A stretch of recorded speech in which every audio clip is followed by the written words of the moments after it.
Hello everyone, Master Xeon1001 here, and sorry about the delay in getting this narrated version done. I was a bit distracted. In fact, Metal Gear Solid 5 is the greatest game I ever played. In fact, here it is now.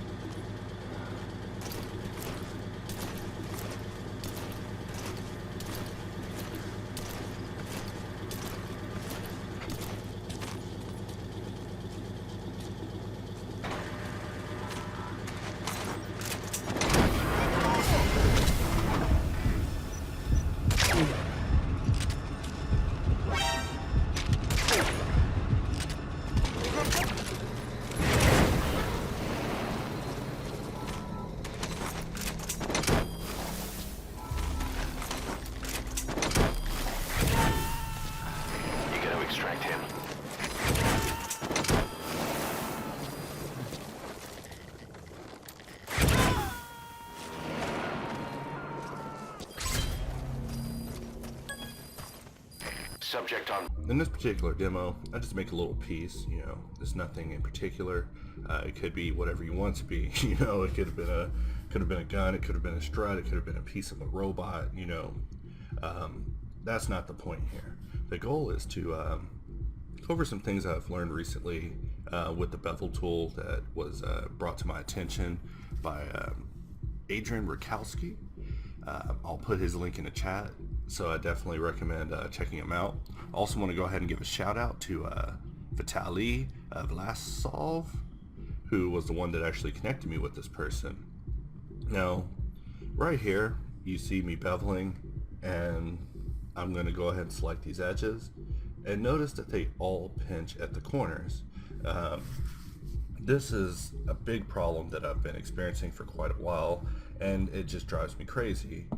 Having all these little sharp corners in here actually make the models look worse, and as a result, they're not ready for close-ups. Now, one of the goals I try to seek for in any of my machinery is to get close-ups and get the model to look impeccable, even if the camera is like an inch away.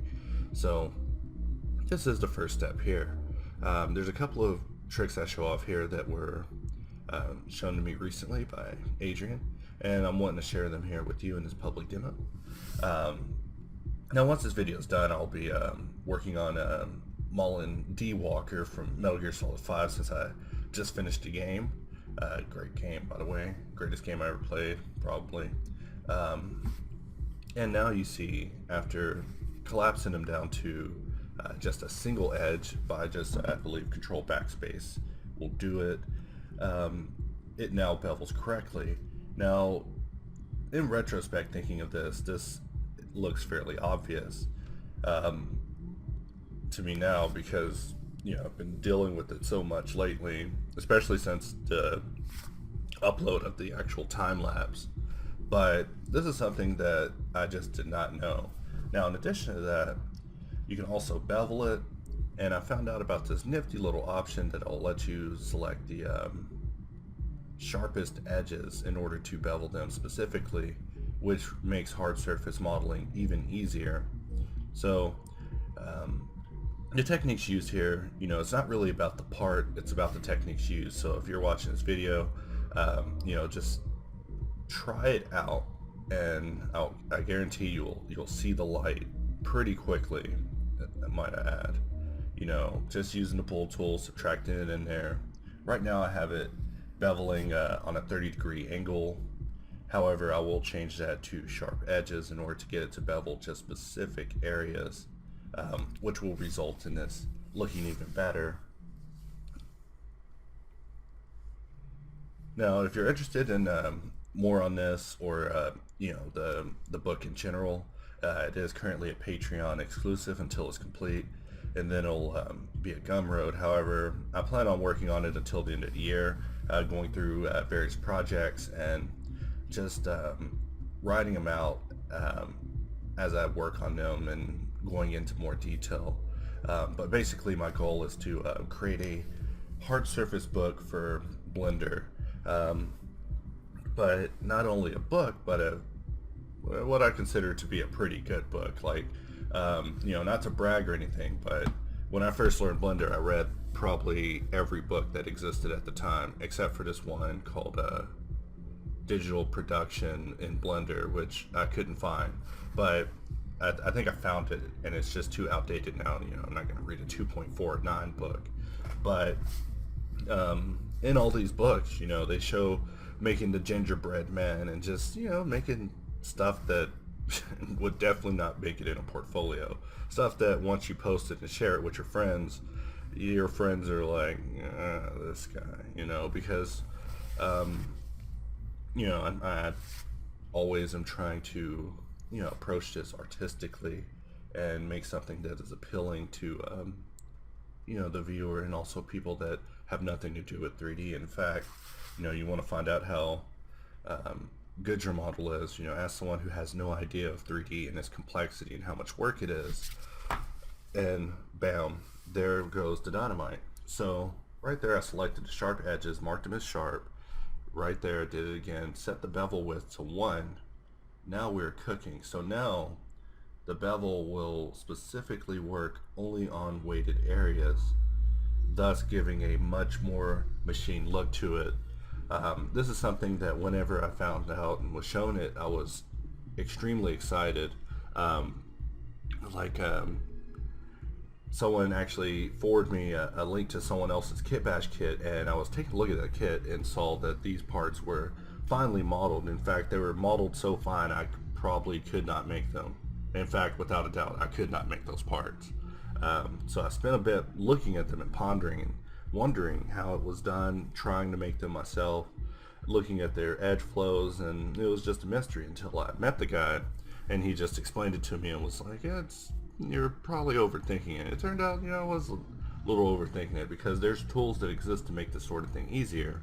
So you'll definitely be seeing me utilize this stuff in future projects, especially the next one, since it's going to be a Metal Gear inspired robot. In fact, I'll just come through here, roll the bevel, and it'll still behave as expected. But, you know, as far as this video goes, if you are to learn anything from this, learn that under select there's select sharp edges, which is definitely worth checking into. And then there's also the bevel weight, which is in your Shift E menu if you're in edge select mode. So these are things that you definitely want to play around with and become acquainted with, because I just wasn't familiar with it. In fact, I was talking with another Blender user who I look up to, and he was talking to me about using split edges, which, you know, if you watch my videos from before, you know, if you've been watching me for a while, you might have noticed that there's definitely been an evolution of my process. I've spent a bit of time just kind of grinding down and trying to figure out the best way to get from point A to point B without any difficulties. And this one is the latest trick to throw in there. However, you know, before all of this, I used to use split edges, but split edges resulted in there being more edges created, thus making the geometry denser, thus inflating the poly count, and then on top of that, I may have drove a rigger insane with it. So you definitely don't want to split your edges. I mean, if you're not if you're sending it to non-Blender people, they might get a little frustrated from receiving that sort of stuff. But as you see, the custom normals do the job. I mean, just right there, just setting the split angle to 30 did the job. And what's even cooler is your custom normal information increasing and all that. I believe it translates over through the Boolean operation. So you're literally cutting this information into the mesh. And you know, I think I saw a comment on the other video where someone was saying,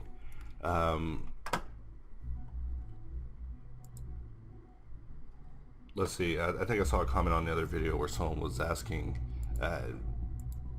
what tool is this? It's the bool tool that cuts in here. Sorry, lost train of thought for a moment. But, you know, if you're not familiar with the bool tool, you know, I have hundreds of videos on the bool, not even hundreds, but, you know, probably like 5 or 6, in addition to the fact that I probably use it in like every video since I have first introduced it. So to end this video, I just want to go through and let's see. I believe with that I pretty much covered all of the questions. I was going to say I should cover questions now, but you know, the first question is topology. You know, people look at this and they're like, what about the topology? What about the topology? Who are you showing the topology to? Are you getting a grade on this? No, just make it. Just make the part, worry about the topology then. But if you're worrying about topology while you're creating, it's only going to just put more pressure on you and thus impact the final model. But with that, let's go ahead and end this video, and I'd like to thank you all for watching. And like I said, if you're interested in finding out more about it, check out my Patreon. All subscribers get access to it, in addition to exclusives and rewards dropped every month. And with that, I'm back to work.